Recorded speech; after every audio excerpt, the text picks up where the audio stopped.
Day to Durocher to Kiner, it's Double Play with Durocher and Day. With their guests Ralph Kiner and Nancy Chafee, here's another chapter of Double Play with Durocher and Day. Welcome to another visit with baseball's most exciting and controversial couple, Laraine Day and Leo Durocher, with their guests for today, Ralph Kiner and his lovely wife, Nancy Chafee. And now Leo is about to meet one of his guests, Nancy Chafee, who seems very impressed and says, "Oh, you're the man that they call the All-American Out." "Oh, great." Well, that's torrid. I'm sure Leo will have something to say about this. But first, this message. And now back to Double Play with Leo Durocher and Laraine Day and their guests, Ralph Kiner and Nancy Chafee.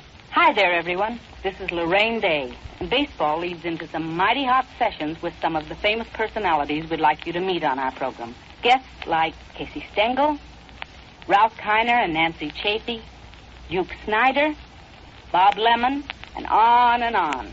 And I'm here to represent you fans because I'm a baseball fan myself. I eat baseball, I sleep baseball, I dream baseball, and I get a lecture about baseball every morning for breakfast, so I should be qualified. But right now, we want you to meet two wonderful people, Mr. and Mrs. Ralph Kiner. Tell me, Leo, have you ever played tennis? No, I never have, Nancy. Well, I'd like to show you how to hold the racket. You see, you put your hand this way. Oh, no, Leo. Isn't it tough enough being a baseball wife in the summer and a golf widow in the winter without my having to worry about tennis? I only wish I had this thing when I was playing baseball. Maybe I'd have hit more than 220. Look, Ralph, I've never seen a ball player hold the bat the way you do. And there's two grips I think you use. I'd like to see one of them. I have a golf club here, Ralph. Could I see the way you hold a golf club? What stance do you want, my good stance or my 11 handicap? Well, I'll take the good one, Ralph. Well, this is about the way I do it. Now, look, girls, look where he has the finger on that golf club. That is what is known as a golf grip.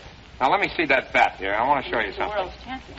Now, show me something. And show me the way you hold a bat, Ralph. Well, I changed it a little bit, Leo, because I don't overlap, of course. But I hold my hands about the same position. Well, why? Now, what I want to know is this. Why do you have your finger so high up on the bat? Well, it's comfortable in one respect to me. I like it that way. My hands feel right on the bat. And the other reason is I get more bat coverage with my hands. In other words, Ty Cobb used to split his hands like this to get more bat control. Well, I get the same amount of bat control by turning my hands this way.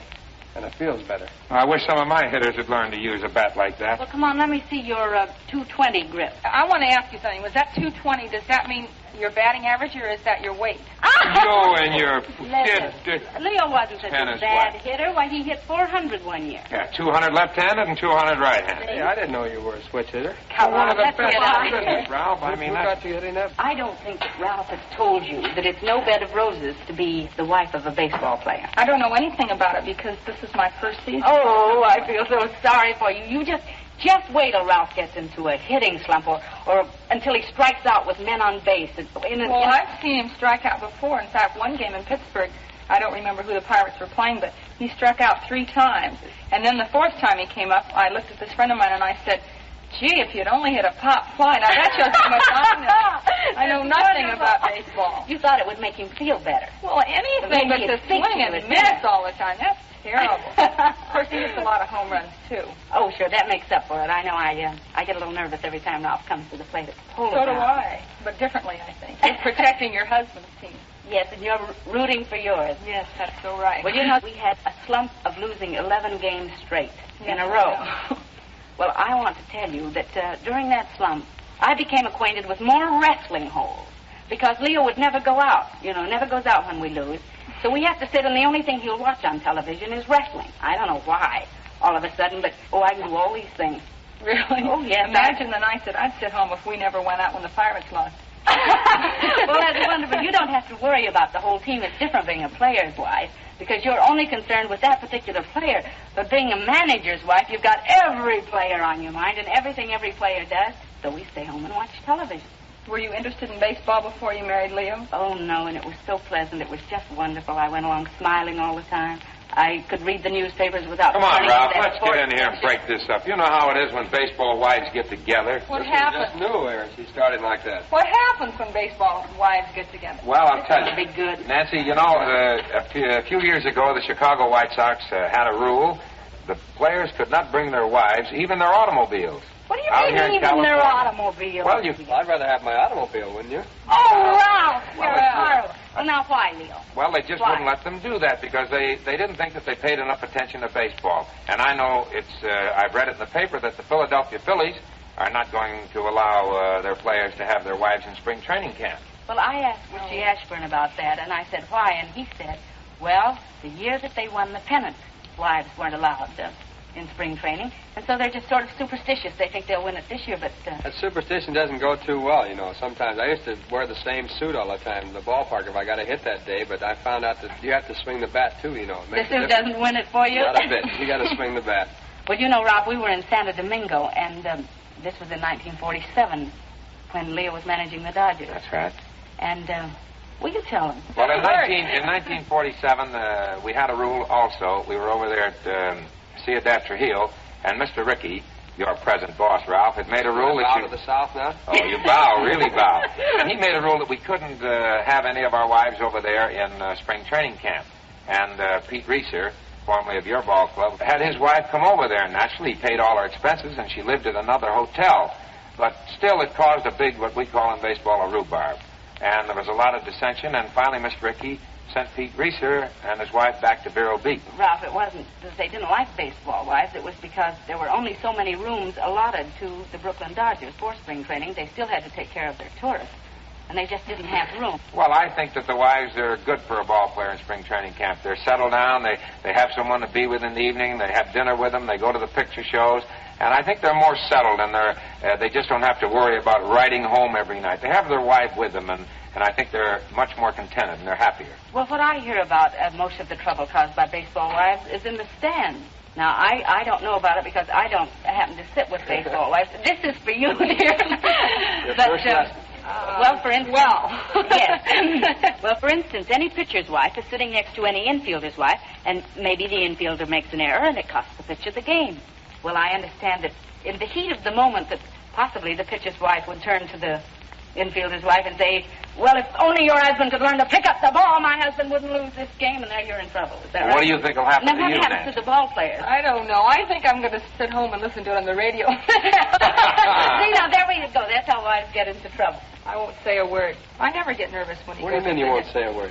I mean, with the other baseball players. Let me ask you something, Ralph, if I may interrupt here about baseball. How does it feel to be a tennis husband? Say, this sounds like it's going to be mighty interesting. But before we get started on it, here's something else that's interesting.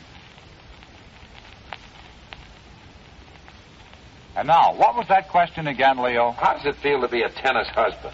You know, it's one of the worst feelings in the world. I get up in the morning and she isn't around. She's out in the tennis court practicing tennis. So I have to cook my own breakfast.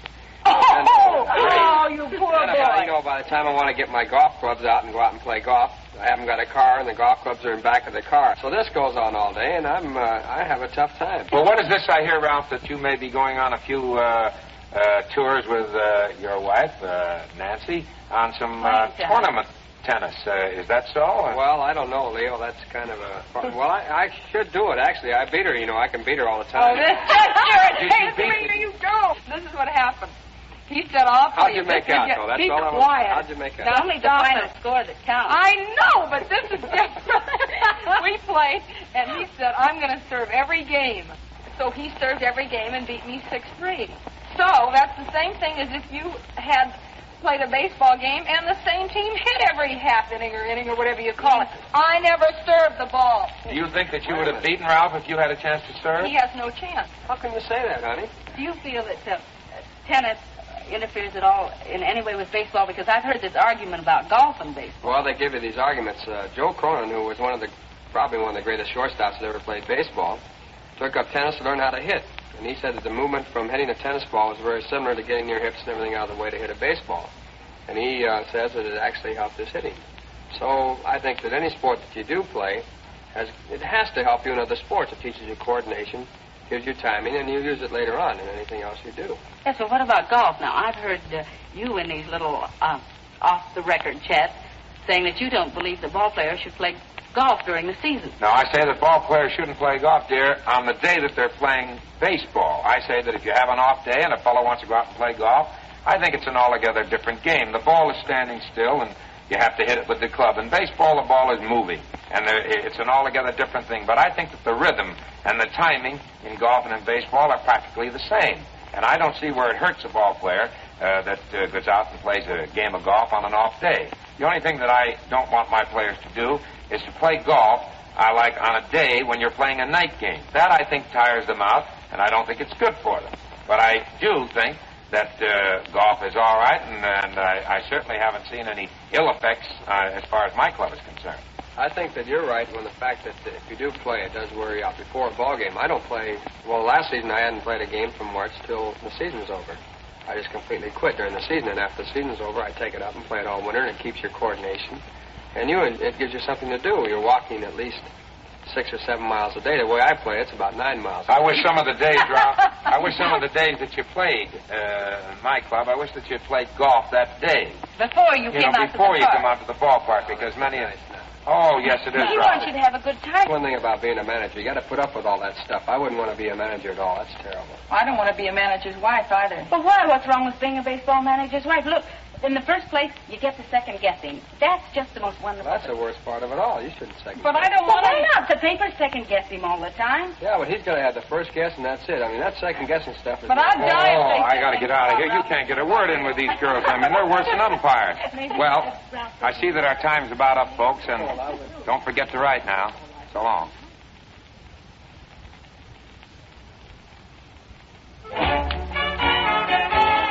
You've been listening to another chapter of Double Play with baseball's most exciting couple, Laraine Day and Leo Durocher. Today, Laraine and Leo had as their guests Ralph Kiner and Nancy Chafee. Join us when again it's time for Double Play with Leo Durocher and Laraine Day, plus another big-time guest star. Double Play is produced by Marty Martin, directed by Ted Nealon, and is a Mar-Ted production.